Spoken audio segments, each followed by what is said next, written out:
सब जगह भारत में महिलाओं की हालत वैसी ही है, खराब ही नहीं है हालत खराब। अभी आप ये बताइए, मैं एक मुस्लिम घराने की लड़की हूँ, लेकिन देखिए मैं यहाँ प्रोटेस्ट में भी आई हूँ, मेरी एजुकेशन भी देख लीजिए, मैं तो नहीं हूँ। अगर इस देश में मुसलमान एसपी डीएम सीएम पीएम होता ना, आपके घर में कोई कांस्टेबल हो जाएगा ना, आप हो जाइए, आपका घर में कोई हो जाए, तो कोई आपके सामने आंख उठा के नहीं देख सकता। मुसलमानों की भागीदारी नहीं है सत्ता में, इसलिए हो रहा है। वही तो मैं कहना चाह रही इसकी वजह पता है क्या, वो भी बता दूं। हमें एजुकेट करना चाहिए ना अपने बच्चों को। मुसलमानों ने मस्जिदें तो बनाई, स्कूल नहीं खोले। जी, मुसलमानों को भी अपने स्कूल कॉलेजेस। और आपके घर के जो अभी मर्द हैं वो आपको अभी भी दबाव में कह रहे हैं कि आप बात मत करो। सर नहीं, किसी का कोई प्रेशर नहीं है हम पर। नमस्कार, मैं शंभू कुमार सिंह और आप देख रहे हैं नेशनल दस्तक। दिल्ली में 27 लोग की मौत हो गई है आज आग लगकर। एमसीडी के जिम्मे था कि उसको अग्निशमन दस्ते का परमिशन क्यों नहीं मिला। बीजेपी की जब से सरकार आई है, प्रधानमंत्री का 2 नारा है, बेटी बचाओ बेटी पढ़ाओ। उनका कहना है कि हम हलाला रोक रहे हैं, उनका कहना है कि हम बुर्कों से मुस्लिम महिलाओं को आज़ाद करा रहे हैं। आज एसडीपीआई के बैनर तले कुछ मुस्लिम महिलाएं हैं, वो जंतर मंतर पर आई है। उनसे समझेंगे कि क्या सोचती हैं वो इन सब मुद्दों पर, और क्या है उनकी राय, और क्या वो अपना स्वतंत्र ख्याल रख रही है। मेरी निजी राय है कि इस देश में डॉक्टर अंबेडकर ने कहा है कि मैं किसी सोसाइटी की तरक्की इस बात से नापता हूँ कि उस सोसाइटी में महिलाओं ने कितनी तरक्की की है। चाहे वो एससी हो, एसटी हो, ओबीसी हो, माइनॉरिटी हो या जनरल हो, हर समाज ने अपने वर्ग की महिलाओं को धर्म के नाम पर तो लिंग के नाम पर दबाया है। लेकिन कुछ संख्या में मुस्लिम महिलाएं यहाँ आई हैं, छात्रा हैं, उनका मैंने स्पीच सुना है, मुझे अच्छा लगा। आइए उनसे बात करते हैं। क्या नाम है आपका? जैनब खान। जैनब, क्या करती हैं आप? स्टडी करती हूँ। कहाँ, क्या स्टडी करती हैं? MA political, MA. अच्छा, एमए। तो क्या राजनीति में आना चाहती हैं? राजनीति में नहीं आना चाहती, लेकिन कम से कम कानून को इतना तो समझना चाहती हूँ कि अगर हम पर कोई जुल्म हो तो उसका हम जवाब दे सकें। आपको क्या लगता है कि आजकल मुस्लिम समाज पर धर्म की वजह से जुल्म हो रहा है? मुस्लिम समाज पर तो जुल्म हो ही रहा है। और जिस तरह से अगर हम दंगे देखने को मिलते हैं कि भाई वहाँ पर हिंदू मुस्लिम हो गया, यहाँ पर हिंदू मुस्लिम हो गया, मुझे ये समझ में नहीं आता कि जैसे अभी आपने ये बोला कि हिंदू को ही क्यों कहते हैं। आपने बोला था ना, अभी पूछा था कि मैं हिंदू तो मैं भी हूँ, मैं अत्याचार नहीं करता हूँ, मैं तो खुद पीड़ित हूँ। लेकिन ये जो ब्राह्मण लोग हैं जो हिंदू राष्ट्र लेकर आना चाहते हैं, तो मैंने पहले भी एक बार ये बात कही है कि अगर यहाँ पर हिंदू राष्ट्र आ गया तो सबसे ज़्यादा तो हिंदुओं को ही परेशानी होगी, क्योंकि आपको पता है कि जो ब्राह्मण हैं वो किस तरह की राजनीति यहाँ लाना चाहते हैं। अभी हम हिंदू मुस्लिम नहीं करते हैं, लेकिन जब दंगे होते हैं सबसे पहले मीडिया ही बोलती है कि फला जगह पे हिंदू मुस्लिम हो गई। मीडिया आपको पता है इस देश में कौन चला रहा है?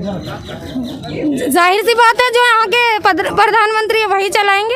अच्छा, एक बात जैनब, पहले अपने बारे में बताइए, क्या लगता है आप लोगों की जो मुस्लिम कम्युनिटी है, जो मुस्लिम महिलाएं हैं, उनको मुकम्मल आज़ादी है घर में? क्योंकि वो लोग कह रहे हैं कि मुसलमान बहुत कंजर्वेटिव हैं, वो अपनी महिलाओं को अधिकार नहीं दे रहे हैं। सुन तो लीजिए, जबकि मैं पैगंबर साहब को मानता हूँ, उनके विचारों को मानता हूँ। उन्होंने कहा था कि मुस्लिम महिलाओं को तिजारत करना चाहिए, व्यापार करना चाहिए, पढ़ाई लिखाई करना चाहिए। क्या वो प्रैक्टिकल में आज जो मुस्लिम धर्मगुरु हैं या जो मुस्लिम फैमिली है इस प्रैक्टिस को मान रहे हैं? जी देखिए, मैं आपको एक बात बताती हूँ कि किसी भी धर्म के बारे में बात करने से पहले हमें उसकी कंप्लीट नॉलेज लेनी चाहिए, है ना।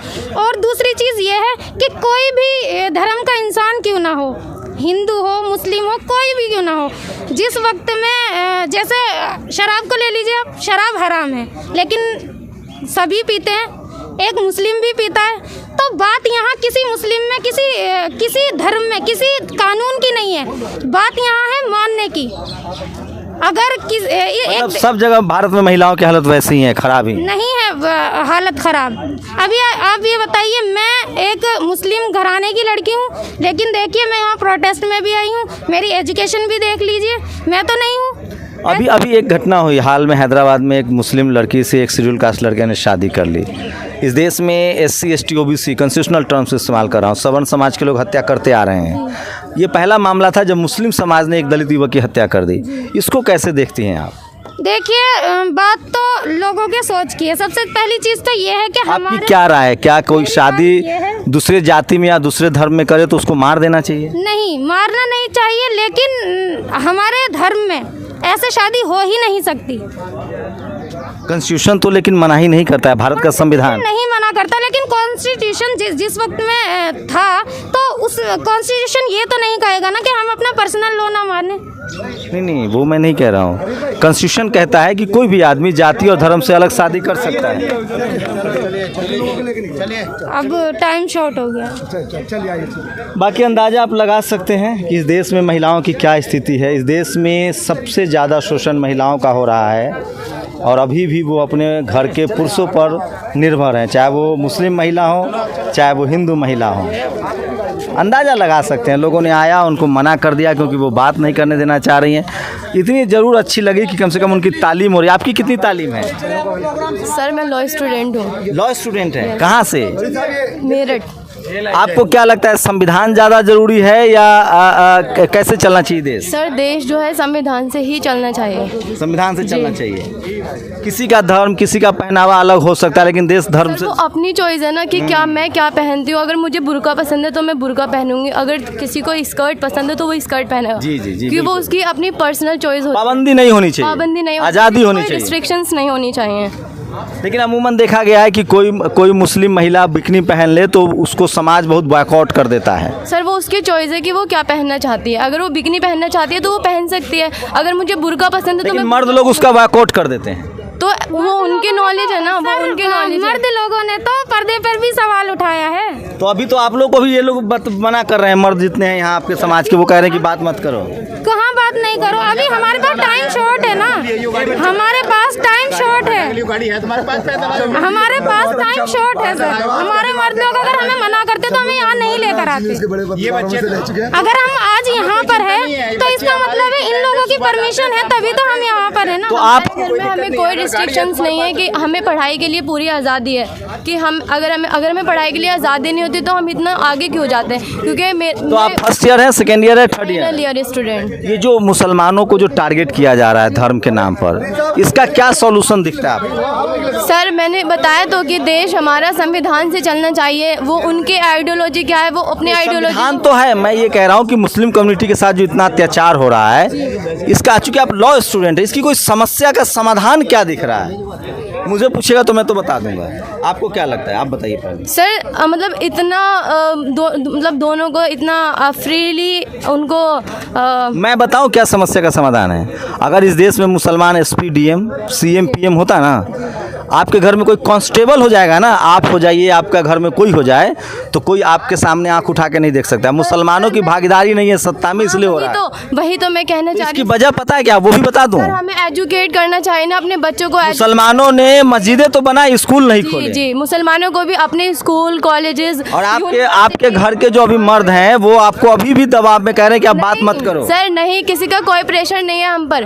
हाँ जी, किसी का कोई प्रेशर नहीं है। तो आगे क्या करेंगी, तालीम लेकर क्या करेंगे? आप इस प्रेशर को इस तरीके से देख सकते हैं ना कि हमें ये मतलब इजाजत मिली है कि हम प्रोटेस्ट, अगर हमें तो तालीम आगे वकील बनने के बाद क्या करेंगे? सर मुझे जज बनना है। जज बनना है? Yes, चलो नेशनल दस्तक की तरफ से आपको बहुत बहुत बधाई। बस एक सवाल का जवाब दे दीजिए भविष्य की जज साहिबा।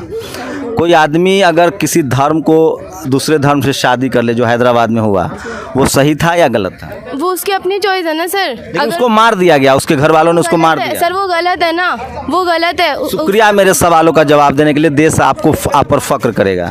हाँ, आपका क्या नाम है?